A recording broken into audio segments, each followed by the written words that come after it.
Bwana vipi? Safi kabisa. Session imekwendaje? Nashukuru Mwenyezi Mungu, kwanza tumefika salama. Alhamdulillah, lakini pia section imeenda vizuri, kila mzaji yuko happy na wapo vizuri. Nasubiri tu kesho inshallah muda wa mechi. Kwa wananchi waendelee kutuombea, lakini kesho asikose wapo kwenye vinyamuzi vyao waweze kutusupport. Bwana, umecheza mechi nyingi sana toka la season kuja mpaka sasa hivi kwenda kwenye national team.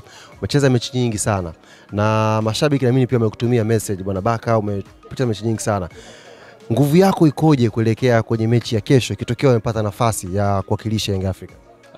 Kwanza ni kweli imetumika muda mrefu kwa kipindi kifupi, lakini niseme tu ni majukumu yangu. Kwa hiyo nimerecover vizuri na naendelea kurecover, lakini kesho tu panapo majaliwa nikuhakikisha nitakapopata nafasi basi nikuhakikisha tunapata alama 3 kwa ugenini. Ndilo jambo la muhimu kwetu.